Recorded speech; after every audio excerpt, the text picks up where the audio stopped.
My name is Hannah Clark, and I'm 33 years old. I've always been the oldest, firstborn, and the one who's always stepped up. It's what I do.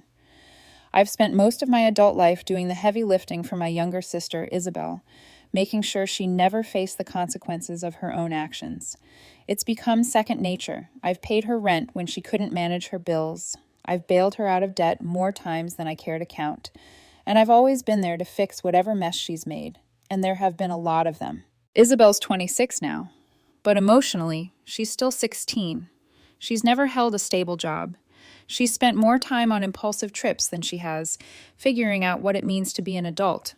And somehow it always became my responsibility to clean up after her. Our parents, Alastair and Genevieve, long ago decided that Isabel was too fragile for the real world. Mom always says she's a free spirit, someone who needed time to figure things out. Dad, well, Dad simply refused to deal with her. That's where I came in. Hannah, you're older. You've always been the responsible one. That's what they told me every single time. And so, I took it upon myself to step in and cover for Isabel.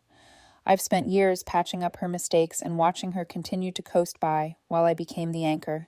This time, though, I knew something had to change, but I didn't expect it to unfold the way it did. It all started with a text. Hey, I took your car for the weekend trip. You weren't using it anyway, right? I stared at my phone, my fingers frozen over the keys. My car. The car I worked overtime for. The one I made monthly payments on, the car that was mine and mine alone. I immediately called her, feeling my pulse quicken. What do you mean you took my car? I asked, my voice tight with frustration. Relax, Hannah, she sighed. It's just for the weekend. We're going up to the cabin, remember? I'm not even using it much. No, Isabel, I snapped. That car's not yours. I didn't say you could take it. I'm not some bank for you to borrow from whenever you feel like it. But before I could say anything else, the line went dead. Just like that. No apology, no acknowledgement. I could feel the blood boiling in my chest. The disrespect, the entitlement. It hit me harder than it ever had before. But I knew what would happen next. Our parents would call. They'd tell me I was being selfish, that I should just let it go, that it wasn't a big deal. She's your sister, Hannah, they'd say. She's just borrowing it. Why do you always have to make things so hard? So I let it go. I shouldn't have, but I did. Then came the phone call at 2 a.m. Hannah? Isabel's voice was shaky, frantic. I got into an accident. I need you to come here. The cops, they're being so unfair. Please just tell them everything's okay, okay? I bolted upright in bed, panic flooding my chest. Are you okay? I asked, my voice cracking with the question that already felt hollow. I think so, but the car. It's totaled. She sucked in a sharp breath, barely managing to get the words out. Please, Hannah, just come. You've got to help me, please. For a moment, I felt like I was suffocating. My heart was racing, and I could hear her voice breaking over the phone. The car, my car, destroyed. But something in me clicked.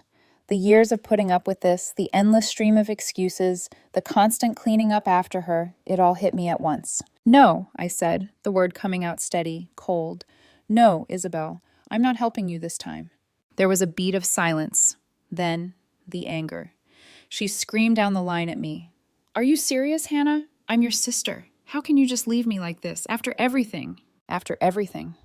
That phrase hung in the air, thick with meaning. Everything meant all the times I paid her rent when she couldn't make it.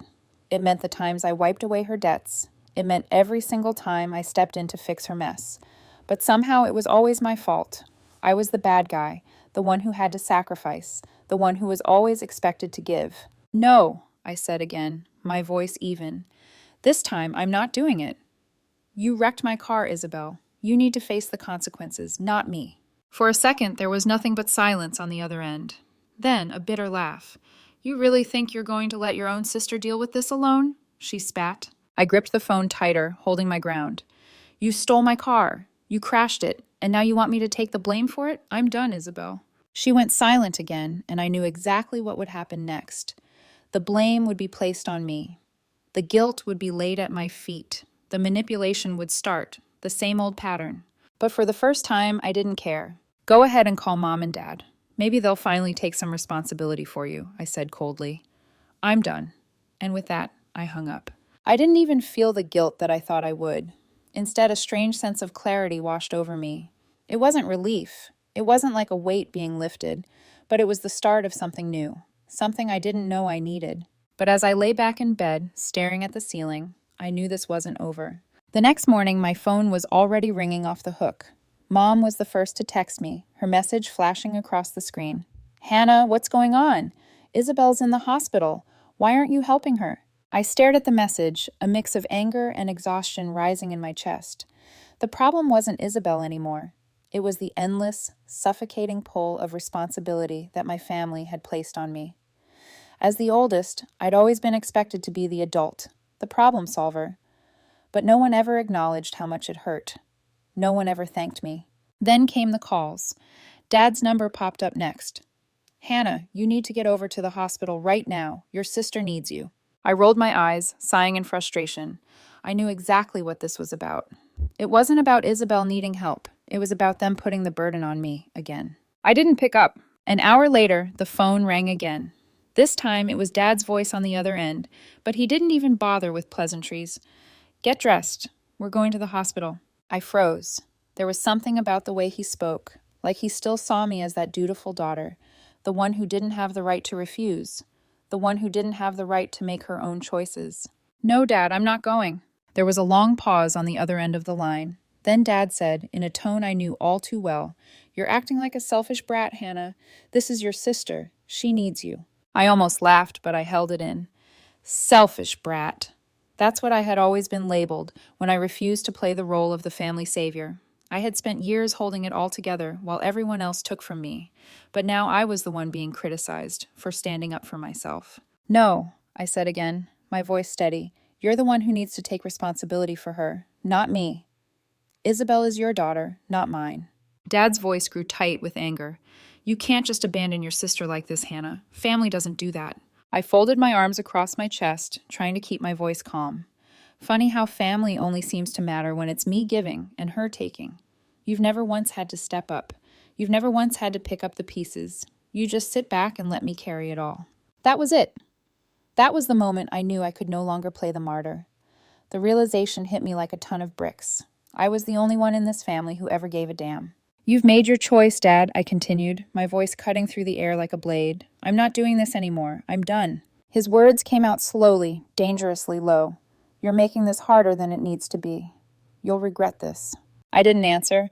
Instead, I grabbed my coat, put on my shoes, and walked out the door, letting it close behind me. I didn't look back.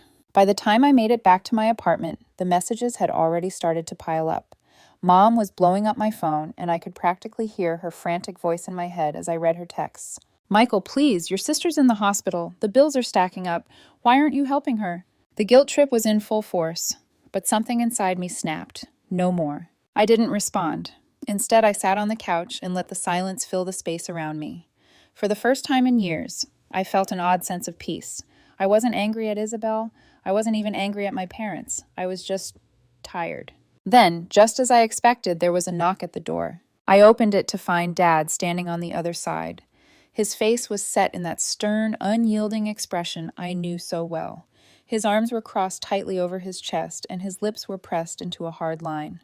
"Get dressed," he said again, the demand clear in his voice. "We're going to the hospital." I folded my arms and stepped back, not letting him inside. "No, I told you already. I'm done, Dad. I'm not going to keep bailing Isabel out. She needs to face the consequences of her actions, not have me clean up her mess again." Dad's jaw tightened, his anger simmering just below the surface. "You're making a mistake. You're acting like a spoiled brat. You don't just turn your back on family." "I'm not turning my back on her," I said, my voice cold but steady. "I'm making her take responsibility for once. I'm not her safety net anymore, and neither are you." His eyes narrowed, his voice dropping to a low, threatening tone.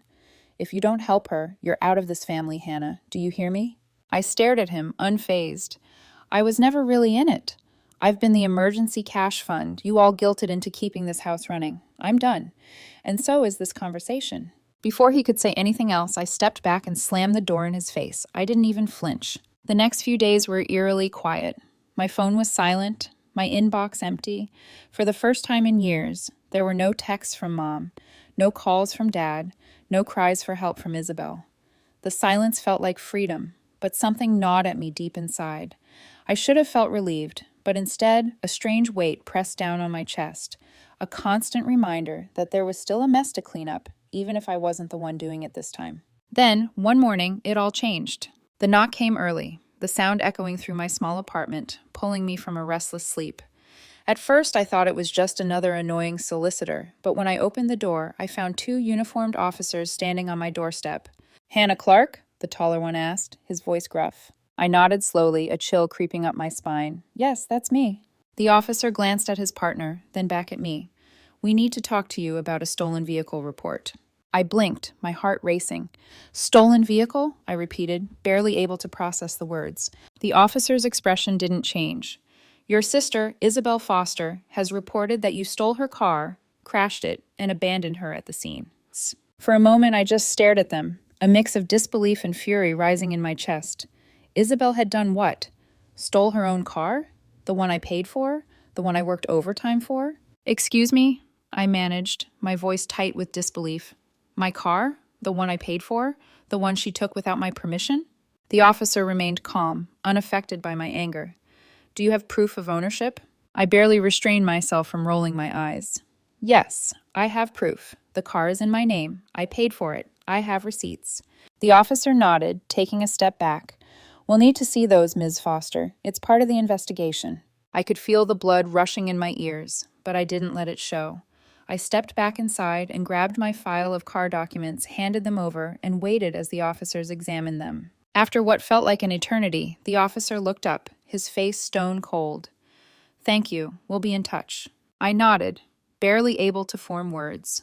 Just as I was about to shut the door, the officer added, "Isabel also mentioned that you threatened her after the accident, said that she'd regret it if she didn't take responsibility for the crash."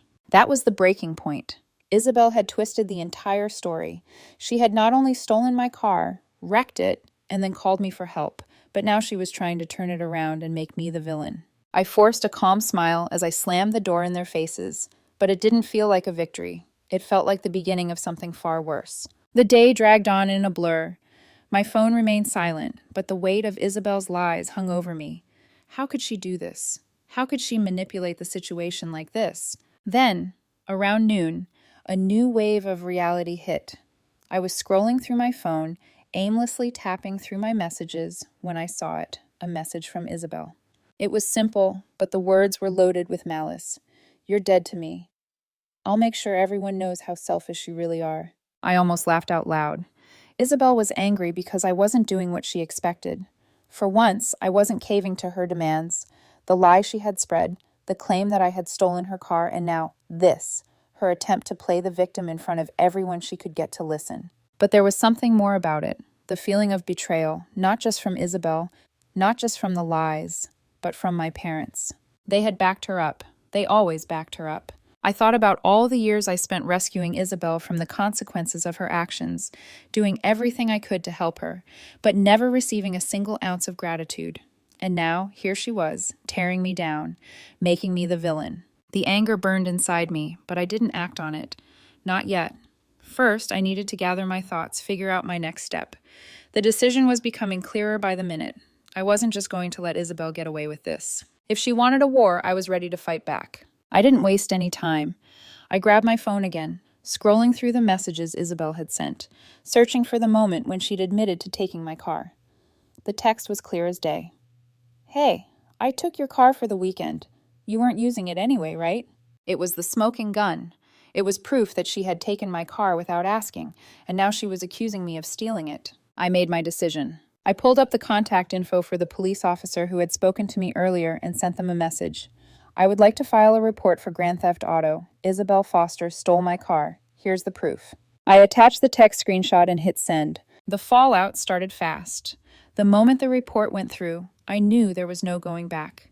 I couldn't believe how far Isabel had taken it. She had lied, manipulated, and now she was facing charges. Real charges.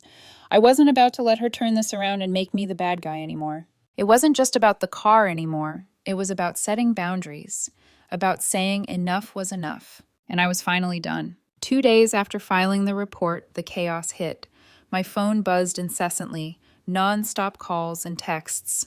I didn't even look at them. I knew what they were about. Isabel, my parents, all of them demanding that I fix it. I had made my choice, and I wasn't going to back down. Then it came. The call I'd been dreading. The one that proved just how deep Isabel had dug herself into this hole. It was a number I didn't recognize. I hesitated for a moment before answering. "Hello," I said, trying to keep my voice even. "Is this Hannah Clark?" a woman's voice asked. "This is Dana Fields from Hamilton and Company. We need to talk about your sister, Isabel." My stomach churned. Isabel worked for Hamilton and Company, but I had no idea why they'd be calling me. "Yes, this is Hannah. What's going on?" Dana's voice was businesslike, but there was an underlying tension to it. "We've been conducting an internal review after your sister's name came up in a police report. She listed you as a character witness, and we were hoping to verify some details." I sat up straight, the confusion hitting me like a wave. "Character witness?" Dana paused, probably sensing my unease. "Yes, her involvement in the theft of your vehicle and the charges that were filed. We just want to confirm if there's anything we should be aware of." I tried to keep my composure, though everything inside me was shaking. I knew what this meant. Isabel had lied, manipulated everyone into believing her story, and now she was trying to drag me down with her. "Are you telling me that Isabel has lied about all of this?" I asked, my voice dangerously calm. "She stole my car, and now she's trying to make me the one at fault?" Dana didn't respond immediately. Instead, there was a long silence, and I could practically hear her sorting through the papers on her desk. When she spoke again, there was a coldness to her tone. "I see. That's all we needed to know, Hannah. Thank you for your time. We'll be in touch." The call ended, and I was left staring at my phone, feeling a sharp sense of disbelief. Isabel had gone too far this time. She was going to lose everything. Later that afternoon, it started. The texts, the calls, all of it, flooding in like a storm. This time, it was Isabel herself. The first message was short and blunt. "You ruined my life. I lost my job because of you. I hope you're happy." I could feel the blood drain from my face. She lost her job, the one thing she had left, the thing she cared about most, all because of the mess she had created. I didn't respond, not right away. Another message came through minutes later. "You really think you're better than me, don't you? You've always thought you're above me, and now you're going to destroy me over a stupid car." This was Isabel's game, to make herself the victim. She always twisted things to make herself the one everyone needed to feel sorry for. But this time, I wasn't playing along. Not this time. I deleted the messages without reading the rest. The real fallout began the next morning. I woke up to a voicemail from Isabel, her voice shaking with a mix of anger and desperation. "Michael, I swear to God, you ruined everything. I lost my job. They fired me because of you. You got me arrested. I can't believe you're doing this to me." I sighed, the exhaustion pressing down on me. This wasn't about the car anymore. This wasn't even about the job. This was about Isabel's inability to accept responsibility for anything. I let the voicemail sit for a moment before hitting delete. The next call came an hour later. Isabel's name flashed across my screen. I debated answering, but in the end, I picked up, knowing exactly what was coming. "Hannah, you need to fix this. You don't know what I'm going through. I'm homeless, I don't have a job, and you're the only person who can help me. You have to help me, Hannah." I leaned back in my chair, feeling a strange sense of calm wash over me. The desperation was real. Isabel had nowhere else to turn. She was trapped in the life she'd created for herself, and now she wanted me to save her, again. But I wasn't going to. "No, Isabel," I said firmly. "I'm done. You made your choices, and now you have to deal with the consequences. This is not my responsibility anymore." There was a long pause on the other end, and I could hear her struggling to keep her composure. "You're not going to help me, are you?" she finally whispered. "No," I said simply. "I'm not." Her voice cracked. "Please, Hannah, I'm sorry. I didn't mean to hurt you. I don't know what to do. I don't have anyone else." It was the same manipulation she always used, but this time it wasn't working. "I'm sorry, Isabel," I said quietly. "I gave you enough chances. I can't keep doing this. You need to face the music. You're going to have to figure this out on your own." I didn't wait for her response. I hung up, and for the first time, I felt a strange sense of peace. But that wasn't the end. 3 days later, Mom and Dad showed up at my door. I had been expecting this. They always came around when Isabel was in trouble, and I was the one who had to fix it. They stood there, arms crossed, looking at me like I was the one who had done something wrong. "Hannah, what have you done?" Mom asked, her voice full of accusation. "Your sister has nothing left. You can't just leave her to suffer like this." I shook my head, stepping back. "You don't get it, Mom. She made her choices. She lied, she manipulated, and now she's facing the consequences. I'm done playing the role of the safety net. Dad's face hardened. Family forgives, Hannah. You know that. I closed my eyes for a moment, the weight of everything pressing down on me. Not this time, Dad. Not this time. Without another word, I shut the door in their faces. 2 months had passed since I made the decision. 2 months of silence, of peace, and of distance from everything I had known. I had moved to a new city, started a new job, and I was finally living life on my terms. The toxic cycle had been broken, and the weight of the past, of my family, of Isabel, of the expectations, had lifted. I had expected to feel guilty, maybe even regretful, but instead I felt free, relieved. Every day that passed without hearing from Mom, Dad, or Isabel felt like a small victory. I had chosen myself, and for the first time, I could breathe without the constant burden of guilt. But then it happened. It was late one night when I got the call. It was from Mom. I could tell from the second she spoke that something was wrong. Hannah, Isabel's gone. Her voice was shaky, almost unrecognizable. My heart stopped for a moment. Gone? The word hung in the air, thick with meaning. I didn't even know how to process it. What do you mean gone? I asked, my voice trembling despite myself. She left, Hannah, Mom's voice cracked. She packed up her things and she left town. No one knows where she is. She didn't even say goodbye. For a moment, I didn't know what to feel. Relief, fear, sadness. It was all tangled together in one mess of emotions.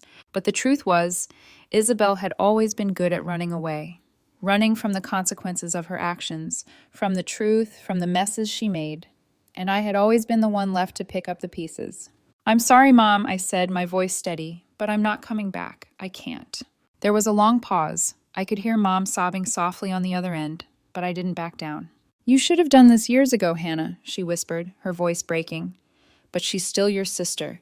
Family should be there for family. Family doesn't do what Isabel did to me, Mom. My words were final, cold. I'm not going to keep sacrificing myself for someone who doesn't care about anyone but herself, not anymore. I hung up the phone, my chest tight. The silence that followed was deafening.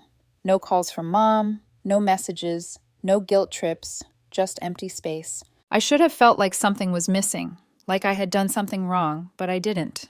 I had chosen myself. I had set boundaries, and for the first time, I wasn't apologizing for it. 2 weeks later, I received a final message from Isabel. Her name flashed on my phone, and I hesitated before opening it. The message was simple, but its weight hit me harder than I expected. I'm leaving. I'm gone. I don't know if I'll ever be back, but I wanted you to know. I really thought you would be the one to help me, but I guess I was wrong. I won't ask for your forgiveness because I don't deserve it, but I'll always be your sister. I stared at the screen for a long time. It was so final. The end of an era. The end of the cycle I had been caught in for years. And for the first time, I didn't feel the pull to reply. I didn't feel guilt. I was done. The family group chat went silent. The texts from Mom and Dad stopped. The calls stopped. Isabel was gone. But oddly enough, I didn't feel like I had lost anything. I thought about the years I spent trying to fix things, trying to hold everyone together. I thought about all the times I ignored my own needs in order to meet theirs. And now, finally, I realized something important. I had never been the one breaking things. I continued living in my new city. I made new friends, had new experiences, and found new ways to love myself. It wasn't perfect, but it was mine, and for the first time in a long time, I wasn't fighting a losing battle. I wasn't waiting for someone to come back into my life to make everything right. It was already right. The final update came months later when I saw an article online. Isabel had ended up in a small town, far away from everyone. She had started over too, but her story had changed. The girl who had once used everyone, taken everything, was now on her own, without anyone to fall back on. She had to rebuild her life from the ground up, just like I had. The difference was, she had never truly faced the consequences of her actions until now. I thought about reaching out just to check on her, but I stopped myself. Because this time, I wasn't the one waiting for a call. I wasn't the one who needed closure. I had already found mine.